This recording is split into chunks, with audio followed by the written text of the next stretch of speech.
Okay, guys, I'm going to go ahead and get started. I'm going to record the call for anybody that can't make it. So I'll just introduce myself.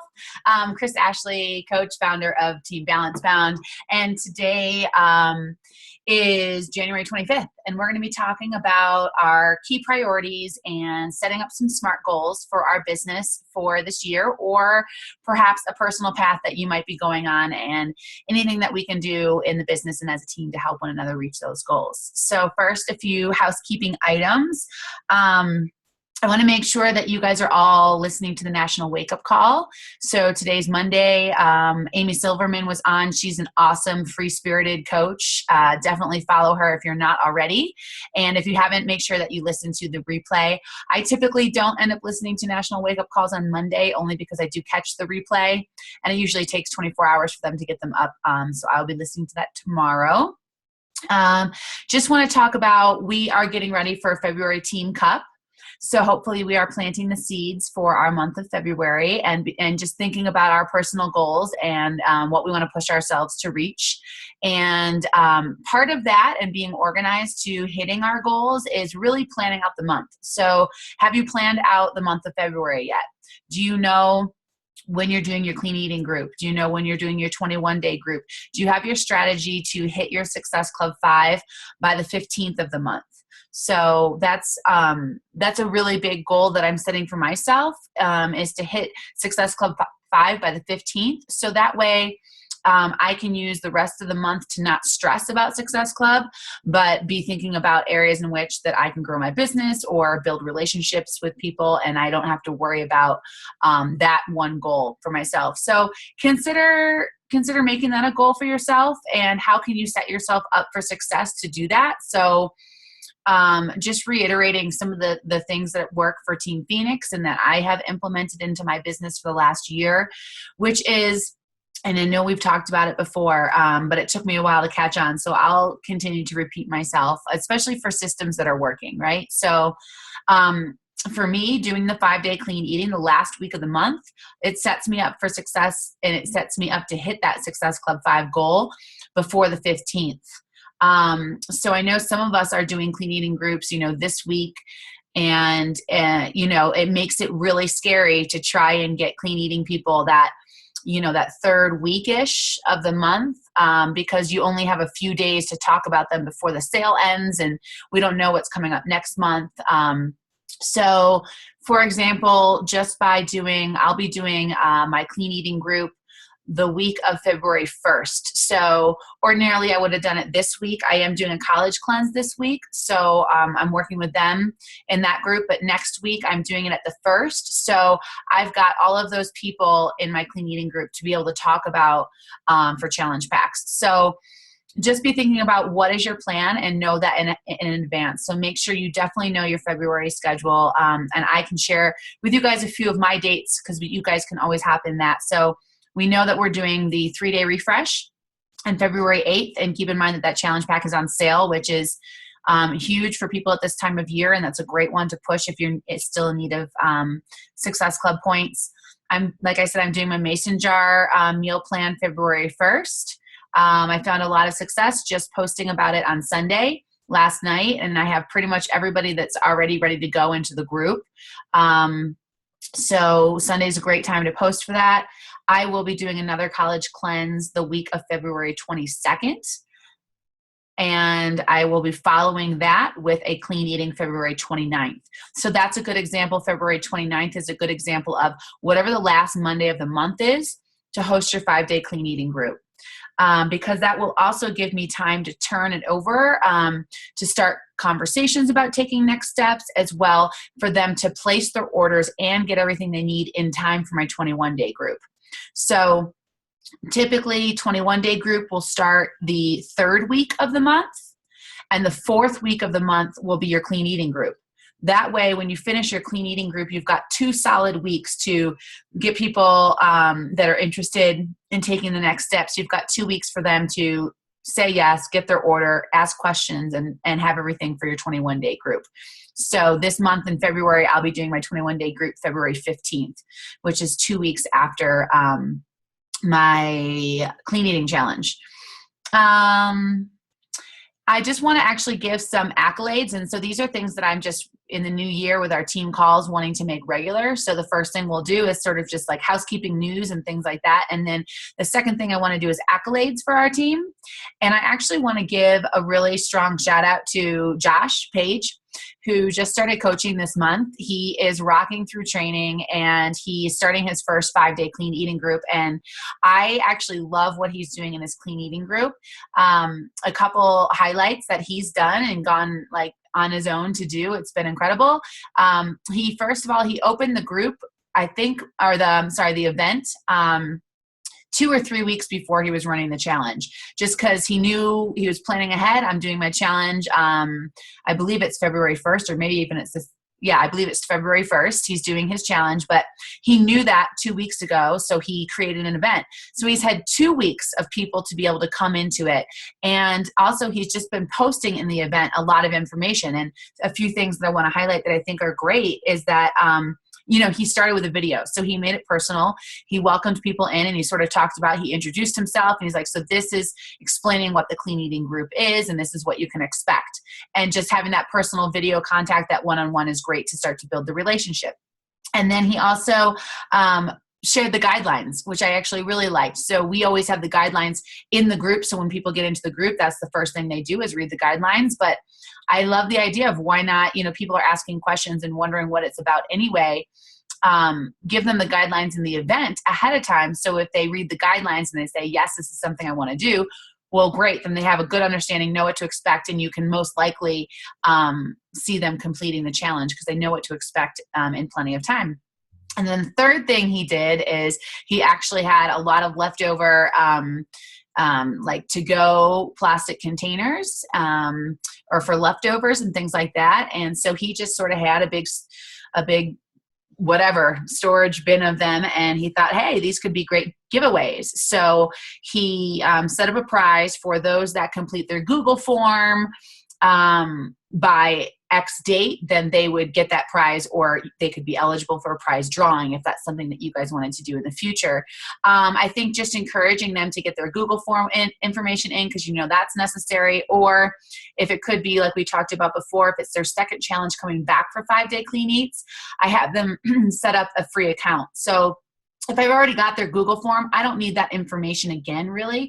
And most likely they're doing it month to month, so not much information has changed there. So again, encouraging you to get them to at least sign up for a free account under you. So whether they do a clean eating challenge from you this week and then they find somebody else to do it from next week, you'll at least know that they're attached to you if they do decide to drink Shakeology. And sometimes they don't even realize that it's connected with a coach. They'd be signed up under you, and at least you would get credit for that purchase. So I love that. So a huge shout out to Josh. I'm so proud of you.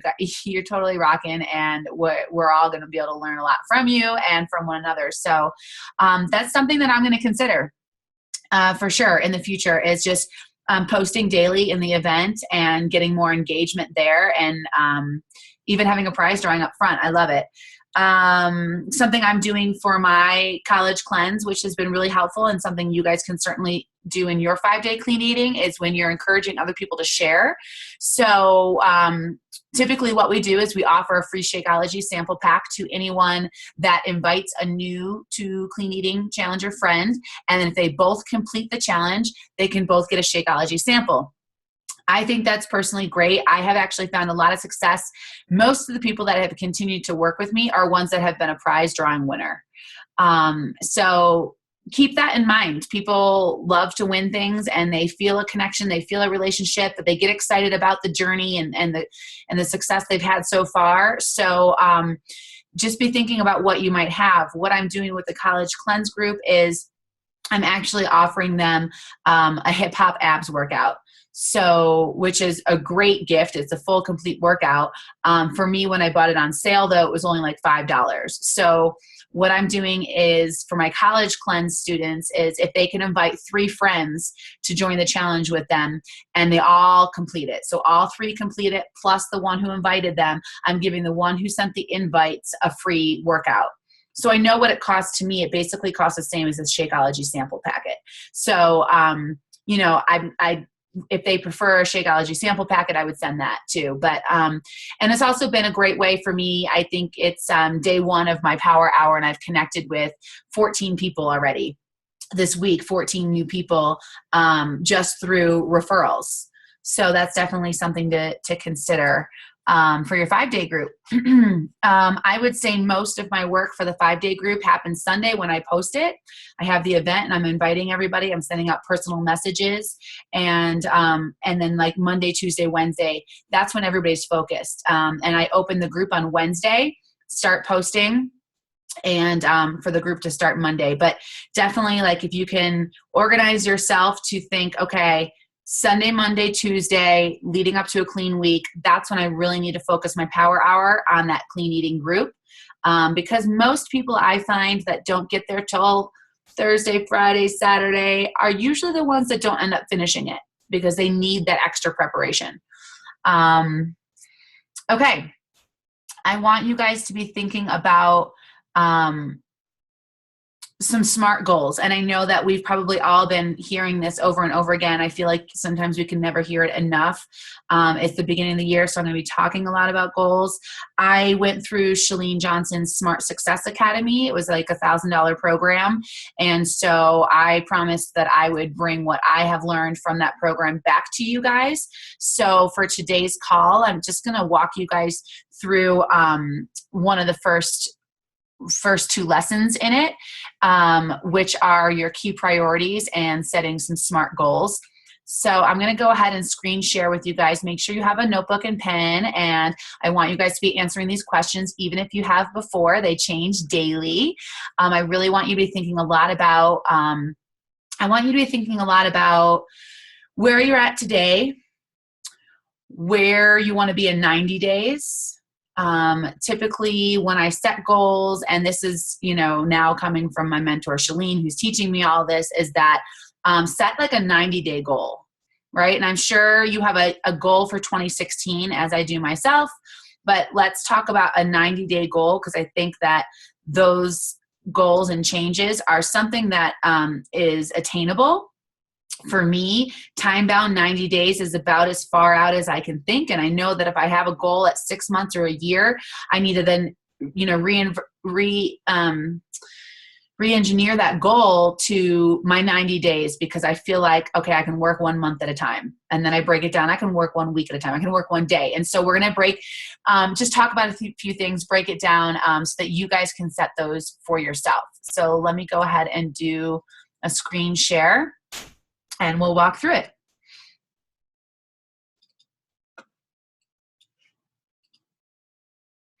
Okay. So we're going to be talking about your key priorities and your goals for 2016. And these won't all necessarily be business goals. So keep that in mind. But of course, that's, where we're all at. So I want you to have maybe both personal and professional. So real quick, we are going to give ourselves a score of 1 to 10, 10 being like perfect, 10 meaning like I don't need to make any changes in this area in my life. I'm totally fulfilled. And ultimately what we're doing is we're looking at these 10 different areas in our life and trying to find balance, right? Team Balance Bound. That's why I created the name, because I do not have this balance in my life. I definitely have more now in the last year as working this business than I have ever had in my life. And that's so much given to the personal development that this business drives us to be doing. So national wake-up calls are certainly important for professional development and personal development, but make sure that you have another book or audio tape or videos that you're watching to grow in these areas. So giving yourself a score of 1 to 10. And most likely none of these will get a 10 if you're anything like me, right? There's no area that's perfect, but we're just trying to find balance. So just be honest and give the first number that comes to your head on your physical health. How are you doing with your workouts? How are you doing with your nutrition? Where are you at on your goals and what you want? 1 to 10. Emotional health. Where are you emotionally? Do you feel confident? Do you feel, I guess, just, either confident or not confident? Do you need to grow in that area? Do you look for other people for support, or do you feel like you have that inner strength in yourself? Your environment. So thinking about even your environment of where you're living. Do you feel like you have a workspace that's like clean and conducive and organized for you to get your work done? Or does something need to change there? Is there something, maybe you have a full-time job and that work environment, how is that environment for you? Is it positive? Is it negative? Is it a high score, low score? Is it something you want to change? Financial. So how are you doing financially, personally in this business or outside of this business? Is that an area that you need to grow? I will tell you, financially was one of my lower scores. It's definitely an area that I'm looking to grow, and probably a lot of the reason why I'm in this business as well. Going from job to job as a dancer, wanting to find some sort of security financially. Leisure and fun. What would you give yourself there? Are you working too hard? Do you have time? Are you balanced? Do you have dates scheduled with your husband or wife or girlfriends or guy friends to hang out? Making sure that we're having that balance. How about friends and family? Do you feel like you have a good connection with friends and family? Do you have friends that are lifting you up? Or do you have friends that are like maybe holding you back, or you feel are a distraction, or are they helping, are they friends that can support you and help you to reach your personal goals and professional goals? Do you need to build the relationships of your family and friends? Significant other. So whether you have one or not, how do you feel about that score? Where are you at? I guess, when I first did this, I started this back in October. So it was literally when I broke up with my boyfriend. So I think that was the one area I didn't score, because I didn't really know how to score that, because I just ended a relationship. So just be thinking, husband or wife, or, does that area need to improve in your life? And then be thinking about how. Purpose and career. So do you feel like you have a purpose? Are you really happy with that purpose in your career and what you're doing now? And this may rate sort of differently, because you may have a full-time career that you're in, and that might be one score. And then you might feel like, perhaps if you're anything like me, like I have a purpose in this business and what I'm doing, and my career with coaching. So that could potentially be two different scores, or you can average it together as far as your happiness and where you think you're at. Personal growth, and that's a lot of personal development. Where do you feel like you're growing in that area? Do you feel like that's an area that needs more focus? And the last one is spiritual growth, whatever that might mean to you. I have a connection with a higher power, not necessarily religion in any sense, but I do notice a huge difference when I practice quiet time or spiritual time for myself. So now that you have scored all of those, let's talk about it. So what I thought was interesting with Shalene is that she was saying how typically the area that you score the lowest in is the part that's most important to you. And so I found that interesting, like for myself, just so that I can give examples. Financial was the lowest, and it's definitely really important to me. Being single and on my own, it's always been a passion of mine and purpose of mine to be able to be financially stable myself and not to be able to depend on anybody else. So I know that that's important to me. So of course I gave that the lowest score. The other low score that I gave at the time was spirituality. It's something that I needed to spend more time with myself. And I think probably it was just the timing that I took all of this and ended a relationship. And so I felt like I needed to be more fulfilled in that area.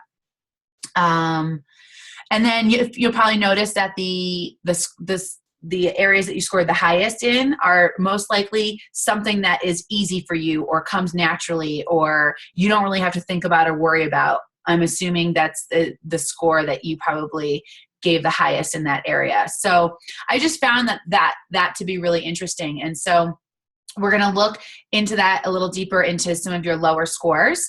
But something that we have talked about before is Eat That Frog, which is a great book, Brian Tracy. I have that audio where Eat That Frog pretty much means do the hardest thing first. So what is the thing that you're dreading the most each day? And can you get that at the top of your list to get that out of the way?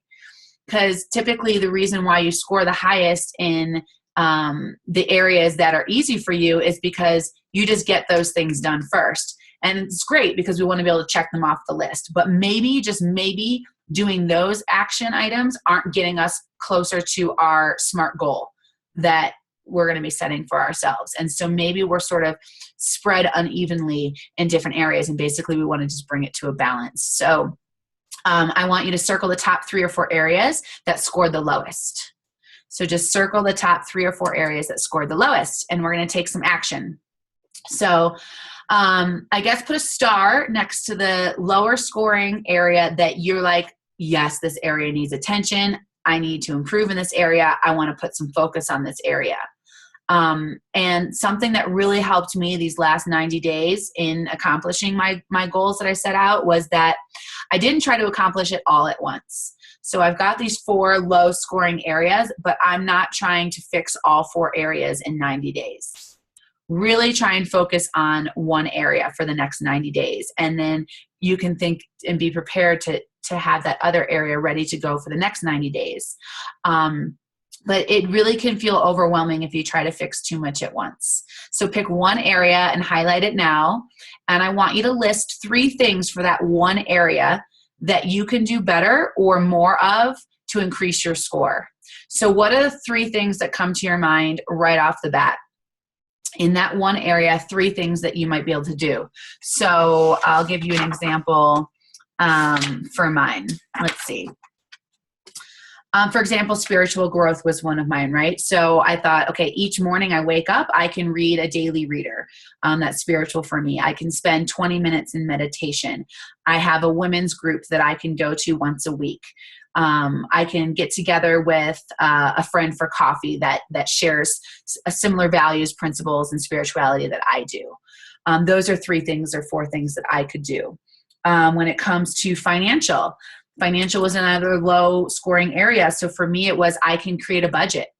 I can create a line item for everything that comes in and everything that goes out, and I can have a budget to balance. I can know what my income is because that's part of something that I need to know to have an organized budget. And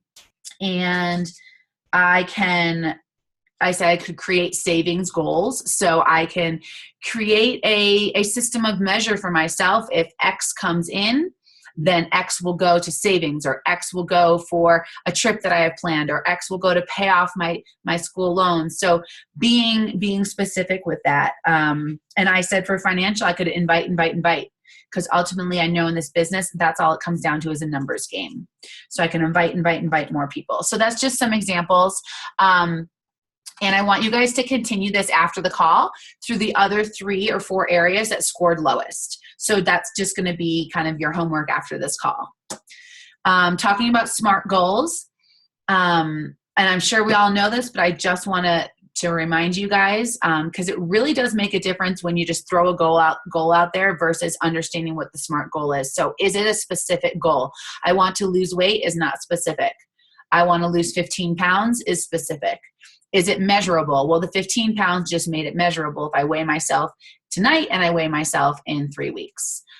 Is it attainable? I'm not trying to lose 50 pounds in 3 weeks. I'm trying to lose 15 pounds. Now that might be a little too much, but you get the idea. You want it to be attainable. Is it relevant? Well, what are my priorities? Are my priorities to get healthy and get fit so that I can better take care of my family? So I'm just using, this one example. But making sure that it's relevant to what your priorities are, and what you're actually trying to balance in your life. Make sure that it kind of all lines up.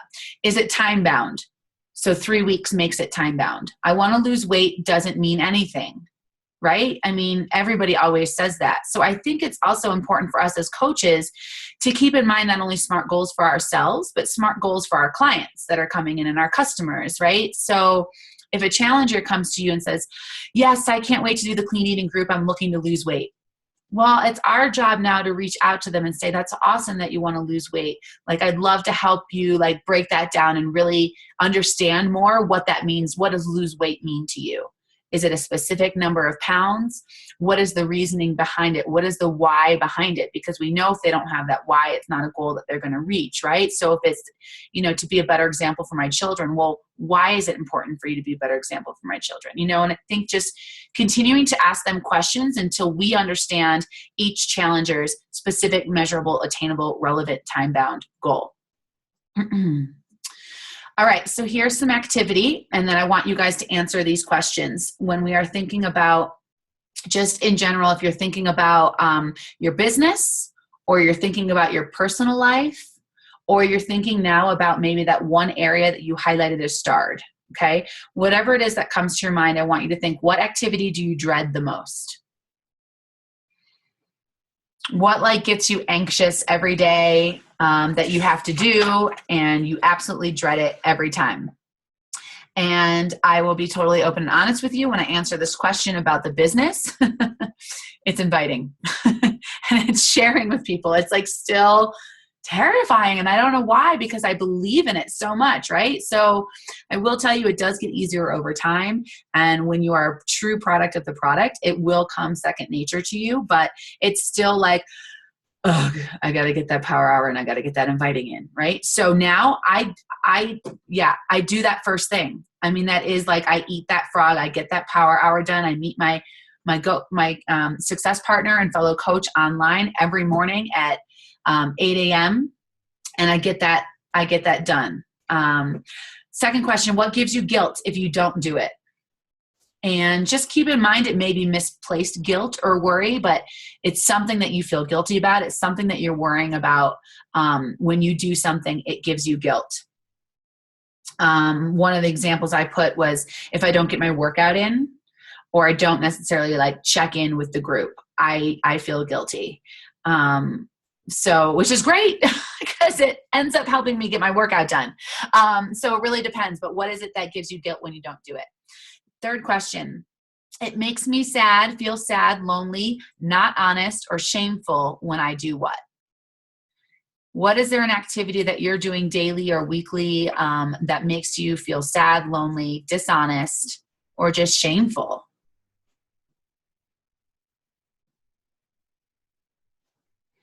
Fourth question, what is something that you love doing but do too much of? What can you cut back on? And it's finding that balance, right? So I'm trying to find that balance between riding on the mountain and getting my work done. But so it can be something that is a guilty pleasure of yours. It could be something with work. You know, it could be, are you going through social media? Are you just like surfing Facebook too much and you need to stop that activity because it's not going to serve your goal, your SMART goal, your priority? What is it, the fifth question, what is it that you're doing that you need to stop immediately? You need to give it up. It's a bad habit. And like, if you could start today, you'd be like, okay, I get it. I need to stop this bad habit. What is it? Maybe it's like negative thinking or self-doubt or living in fear, or, you know, not being consistent with your business. Is there something, I think one of the things I put down was watching less TV. You know, is there something that I can do less of, that I can give up right now, that's not serving me to reach my goal? Okay, priorities. So when you're talking about your priority, and let's focus on that one that you starred and highlighted and keep it there. And this is something that you guys can then go back to and answer for the other questions. But I would be doing my very best to honor this area if I never,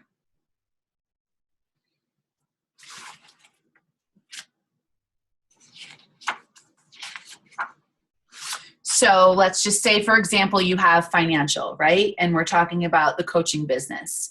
I would be doing my very best to honor the area of my finances when coaching if I always complete my power hour.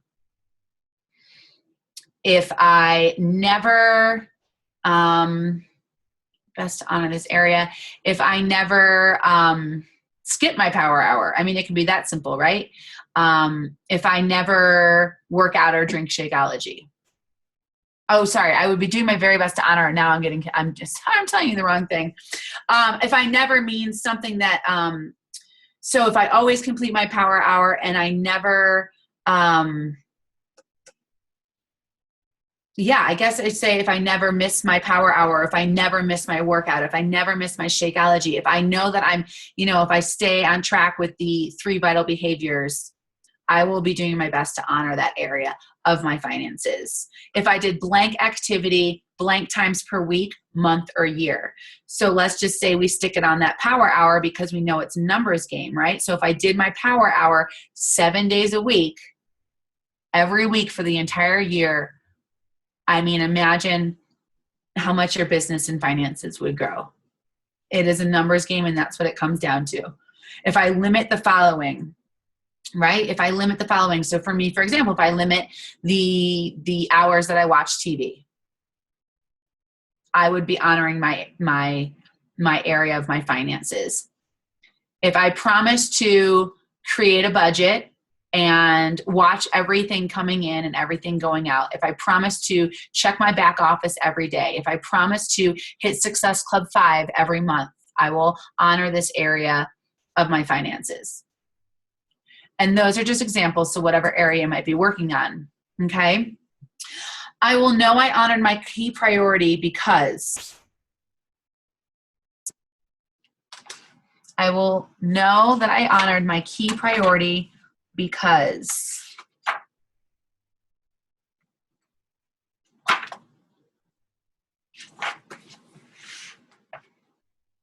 I will see my finances grow.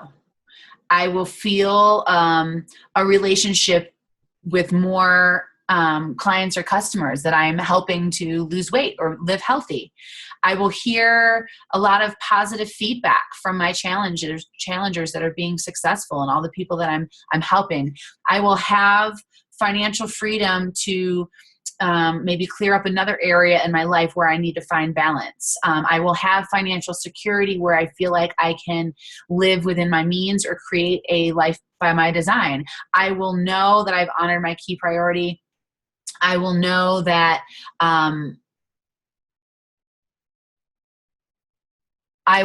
helping more people. I will know that I am getting closer to reaching my goal of maybe I have a rank advancement goal or maybe I have an income goal, and this will be measurable for you. Okay, I know that I'm dishonoring my key priority when. So now I'm dishonoring my key priority when I allow myself to believe I can't. When I allow myself to believe that this isn't cut out for me and nobody's interested in my help for them to reach their goals. And, that's just like for me, the negative self-talk that's going to keep me away from reaching my goals. So when I am influenced by XYZ. So I know that I'm dishonoring my key priority when I'm influenced by television, just using that as an example. When I'm influenced by friends that want to go out and I know that I need to save my money in my budget or I need to spend my time getting my work done before I can go out. So I try to make sure that I find that balance now between the mountain and work, and then I get my power hour done and get my work done, and then I can enjoy the afternoon on the mountain. That's been like maybe a simple change, but a huge change in my life is that I get up that hour early when everybody's sleeping. I get my power hour done. And if I get nothing else done, I get that done. And then I feel like I can have less guilt to enjoy the things that I want to enjoy in that balanced life. I know that I'm dishonoring my key priority when I do what action? When I watch TV, when I skip my power hour, when I fail to what? When I fail to follow up with people that are interested in taking the next step, when I fail to be consistent with my business and post every day, when I fail to follow the 3 vital behaviors. I know that I'm dishonoring my key priority when I ignore this person, action, or signs. When are you ignoring something? You are dishonoring your key priority. Okay. And that's pretty much it for that call and finding your priorities. So next week we are going to identify and share your key priorities. So I want you to take those other categories, those 3 or 4 lower categories, and go through those same questions again and really just finding your key priority and what your goals are going to be for the next 90 days. So be thinking about maybe those 3 or 4 areas, and what one is going to end up being most important. What is going to be the most important area? If you could only focus on one area, emotional, spiritual, financial, friends, family, whatever it is, after you finish the homework of doing it for all 3 or 4 of your lower scores, I want you to come back with one that you really want to focus on for the next 90 days. And I encourage you and challenge you to come up with a SMART goal for yourself for that key priority, a SMART goal, knowing what that means. And we can go ahead and we can post it and we'll share it in our team page. So that we can all get on track. And if you have questions on how to set a specific SMART goal, or if you're struggling between 2 key priorities and you just want some guidance if they happen to be business bound with coaching, then certainly can post that in the group, or you can reach out to me personally, and we'll get our goals set up. And like I said, I want you guys to be thinking too, with February Team Cup coming up. That's the next 30 days. And how are you going to reach your goals in those next 30 days? What are the activities that you're going to do daily to reach those goals? And so we've sort of started at this broad spectrum of our priorities, and we're going to keep narrowing it down. Each call, I'm going to try and do a little bit of the SMART success so that you guys can reach your goals in 90 days. Cool. So the last thing that I'm just going to have you guys do is I want you each day from now until our next call is I want you to get in the habit of every day writing down what needs to happen that day. Just like a brain dump on a piece of paper, tasks that need to happen that you need to get through in that day. And I want you to get in the habit of brain dumping every morning a new list. Every morning's a new list. And then you're going to take 3 things on that list that must get done that day. And you're going to circle those 3 things. Those must get done. And if nothing else gets done, those get done and you feel accomplished. And I want you to start with that. So for this week, making a brain dump list and then circling 3 things that must get done. And I want you to ask yourself if those things are related to your key priority. Because ultimately, we want to get those things related to your key priority so that we can get you to those goals in 90 days. Okay. All right. So that's pretty much it. I'm going to go ahead and post this on our team page and look forward to hearing about your key priorities and hearing the answers to those questions. And we will continue on for our next call. All righty. Okay. I'm going to close it out now. Thanks so much, you guys. And I'll see you in our group. Bye.